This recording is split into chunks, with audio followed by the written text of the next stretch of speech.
እረ ልጆቹን አባት ያስፈልጋቸዋል። ስትራክቸር የሆነ ላይፍ ያስፈልጋቸዋል። በዚህ ቀን አባታችሁ ማየት ትችላላችሁ። ለዚህን ያህል ጊዜ አባታችሁ ማየት ትችላላችሁ። ምንም ኮንፊውስድ አትሁኑ። እኔም ልጆቼም የሆነ ስነስርዓት ያለው ላይፍ አላችሁ ለማለት በጣም ታግዬ ነበረ። በጣም በራሴ በግሌ ሞክሬ ነበረ። ያንን ነገር ለልጆቼ ለማቅረብ ወይ ደግሞ ለልጆቼ አንድ እናትና አባት ከተለያዩ በኋላ ያን ነገር ለልጆቼ ፖሲብል ለማድረግ ነገሮችን እንደመደረግ እንደሚችሉ ለማድረግ በአቅሜ በጣም ጥሬ ነበረ። ያው ኢትዮጵያዊም አይደለው ሀበሻውም አይደለው ነገሮችን በራሳችሁ ወይ አስገድዳችሁ ከማድረጋችሁ በፊት በጸባይ ኧረ ተው እስኪ ና ጓደኛው እስኪ ለምንልኝ ኢንተርኔት ላይ ስሜ እየጠፋ ልጆቹን አታሳዩ፣ ልጆች ከአባታቸው ጋር ለያየች እየተባለ እኔ በዚህ በኩል ደግሞ ኧረ ልጆቹና መታያቸው ይናፍቁሃል እያልኩ ኧረ ልጆቹን አባት ያስፈልጋቸዋል። ስትራክቸር የሆነ ላይፍ ያስፈልጋቸዋል። በዚህ ቀን አባታችሁ ማየት ትችላላችሁ። ለዚህን ያህል ጊዜ አባታችሁ ማየት ትችላላችሁ። ምንም ኮንፊውስድ አትሁኑ። እኔም ልጆቼም የሆነ ስነስርዓት ያለው ላይፍ አላችሁ ለማለት በጣም ታግዬ ነበረ። በጣም በራሴ በግሌ ሞክሬ ነበረ። ያንን ነገር ለልጆቼ ለማቅረብ ወይ ደግሞ ለልጆቼ አንድ እናትና አባት ከተለያዩ በኋላ ያን ነገር ለልጆቼ ፖሲብል ለማድረግ ነገሮችን እንደመደረግ እንደሚችሉ ለማድረግ በአቅሜ በጣም ጥሬ ነበረ። ያው ኢትዮጵያዊም አይደለው ሀበሻውም አይደለው ነገሮችን በራሳችሁ ወይ አስገድዳችሁ ከማድረጋችሁ በፊት በጸባይ ኧረ ተው እስኪ ና ጓደኛው እስኪ ለምንልኝ ኢንተርኔት ላይ ስሜ እየጠፋ ልጆቹን አታሳዩ፣ ልጆች ከአባታቸው ጋር ለያየች እየተባለ እኔ በዚህ በኩል ደግሞ ኧረ ልጆቹና መታያቸው ይናፍቁሃል እያልኩ በመጀመሪያ ደረጃ የእናትሽ ቢጤ መዥገር እንደሆንሽ እናውቃለን። የኔ እናት ማለት ነው። ለምን ዛሬ ልጆቹ ላንቺ የተፈረደው በምን ምክንያት ነው? በመጀመሪያ ልጆቹ ገና ተፈረደ እንጂ አልወሰድሻቸውም። ለምን ካልሽ አንቺ ያስፈረድሽ አንቺ ዜጋ ስለሆንሽ የጀርመን ዜግነት ስላለሽ ለዛ ነው የተፈረደልሽ። ጥርስ በጥርስ አቱኝ በጣም ማለት ነው ባለዬ ማለት ነው። በሁለተኛ ደረጃ ደግሞ ለምን እንደተፈረደልሽ በደንብ ጠንቀቀሽ ታውቂያለሽ። እሱ ቁጭ ብሎ ልጅ እያሳደገ አንቺ እየተማርሽ ነበረ። በዛ ምክንያት ነው የተፈረደልሽ። አሁን ደግሞ ለምን ለእናቴ ጋር ምናምን እንትን አልሆንም እያልሽ አትንጣጭ። ምክንያቱም በመጀመሪያ ደረጃ መዥገር ባለዬ እንደሆንሽ በደንብ ጠንቀቀን እናውቃለን። የእናቷ ልጅ ማለት ነው። ሰው ጥሩ ነገር ከእናቱ ይማራል።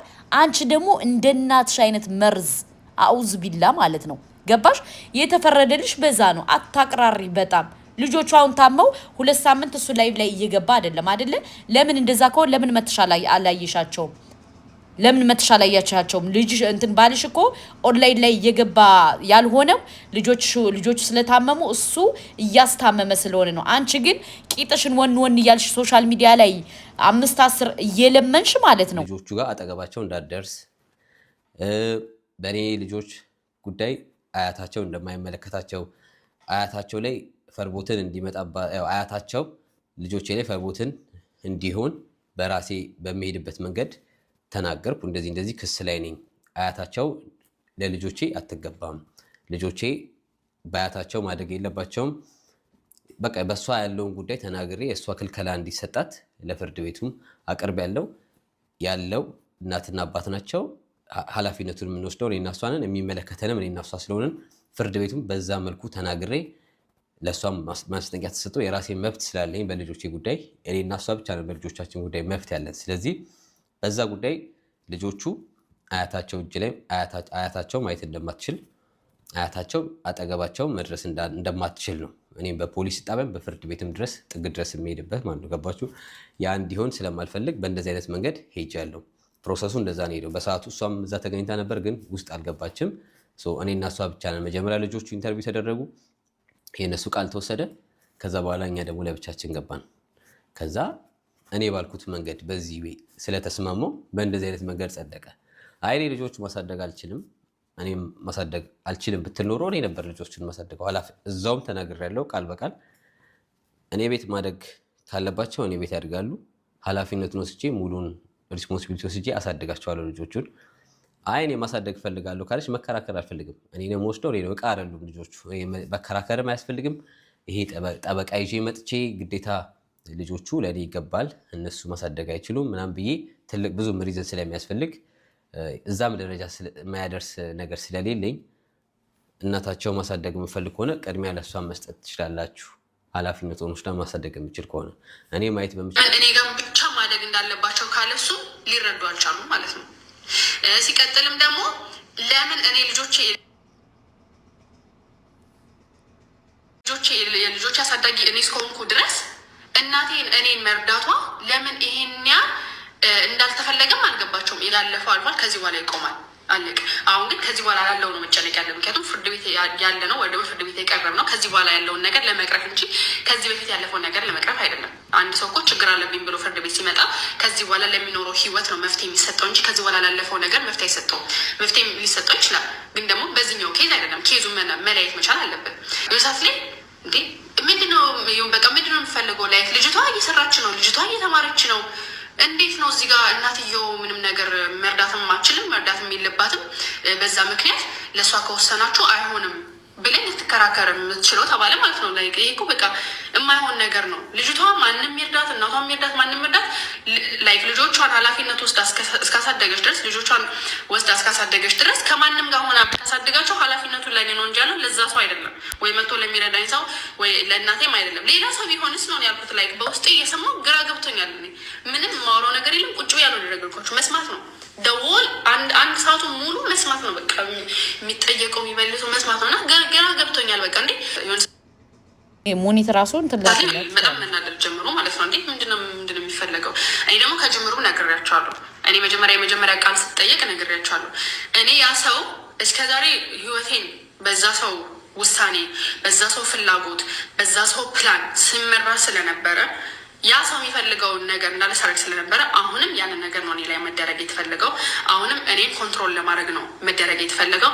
አሁንም እኔ እሱ አባት ሆኖ ያው ከተለያየን ደግሞ በኋላም ደግሞ አባት ሆኖ ግን ደግሞ አባትነቱን ብቻ ስሙን ይዞ እኔ ላይ እንደፈለገ መሆን እንደሚፈልግ ነው የተናገርኩት ማለት ነው። እኔ ደግሞ በተቃራኒው እንደዚህ አይነት ነገር እንደማልፈልግ፣ እንደዚህ አይነት ጭብልቅልቅ ያለ ኑሮ መኖር እንደማልፈልግ፣ ስነስርዓት ያለው ኑሮ መኖር እንደምፈልግ፣ ለእኔም ለልጆቼ ስትራክቸር የሆነ ነገር ፕላን ያለው ነገር መኖር እንደምፈልግ ነው የተናገርኩት።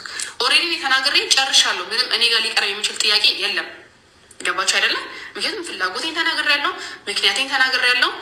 ያደረግኩትን እርምጃዎች ወይ ደግሞ የወሰድኩትን የህግ ነገሮች ለምን እንዳደረግኩም ነግሬያለሁ። ስለዚህ ምንም ይቀርብብኝ ነገር የለም። ሰው እንዳለ ሙሉ ለሙሉ ጥያቄው በቃ እየተመላለሰ ወደዚህ ወደዛ እያለ መጣ።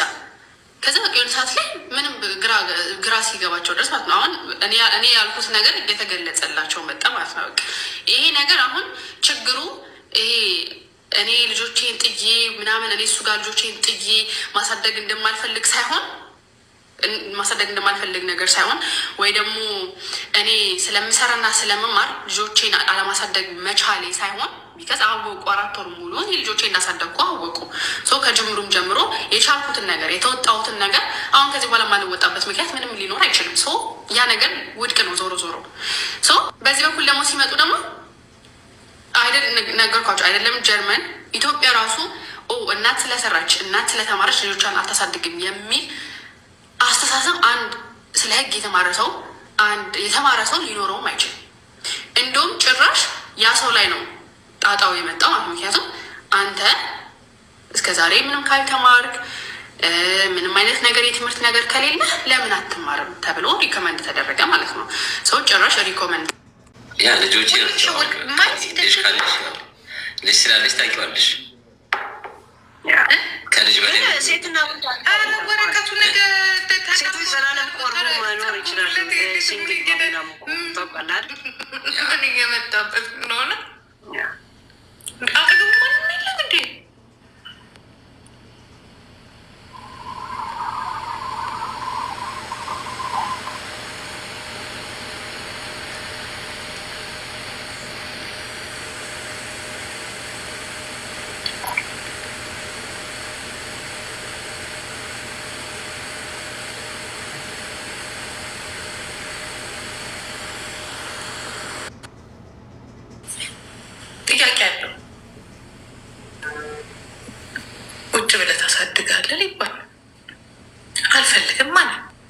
ምንድነው ሲባል ልጆቹ ሁለት ቦታ ማደግ የለባቸውም። ልክ ዩቱብ ላይ እንዳለው ማለት ነው።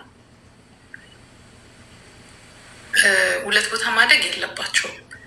ይህንን ምክንያት ያቀረበው ሲባል እሷ ጋር ይደጉ አለ። ለእሷ እድሉን ለእሷ ሰጥቼዋለሁ። እንዲህ ከእሷ ጋር እኮ ችግር አለብኝ ብላ ስል እንዴ እኔ ታዲያ ከእሷ ጋር ችግር አለብኝ ማለት እሷ ጥሩ እናት አይደለም፣ ጥሩ እናት አይደለች መቼ አልኩኝ? ጥሩ እናት ናት ብሎ አለ። አይኔማ ከሳውዲ ጋር ቁጭ ብለን ማውራት ማለት ነገርማ ወይ ራሱ ሄዳ ታስረዳው እንደ ድሮ ያ እንደ ድሮ ሄዳ ትተርጉምለት።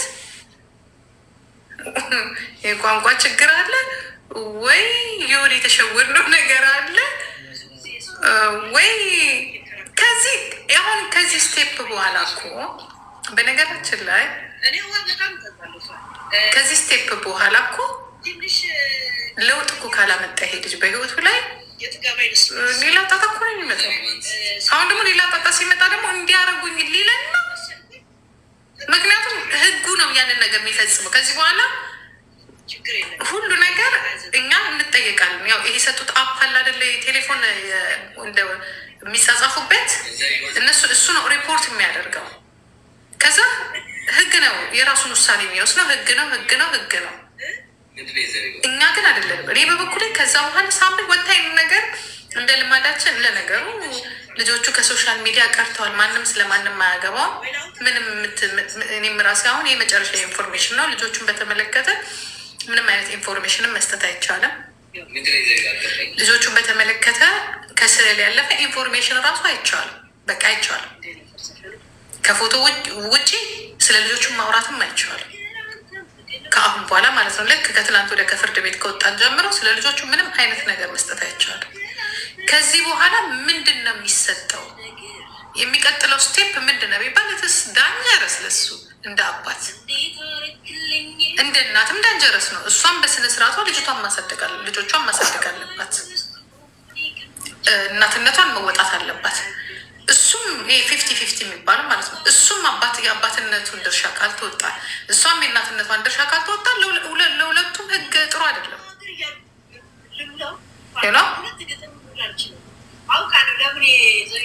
ያ ደግሞ ስራ ደግሞ ያው እንደ ልማዳቸው እዚህ ሀገር ብዙ ወንዶች ምንድን ነው የሚያደርጉት?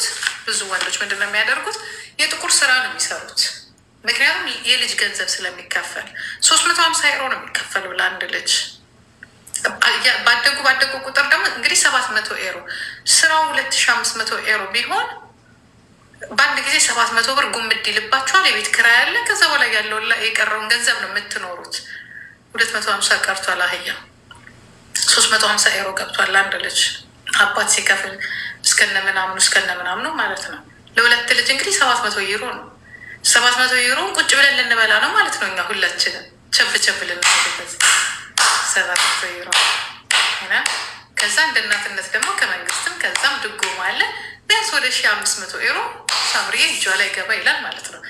አባት 700 ይሰጣል፣ ሌላ 750 ይሰጣል፣ 1500 ከሷ 5000 ደሞዝ ጋር 6500። እኔ ጂጂ ስራ የማያስፈልገኝም አንድ አበባ ይማል ልጅ ሶፋ ላይ ሄጄ ቁጭ ብዬ እበላለሁ ከራሴ ጡረታ ይናራ ማለት ነው።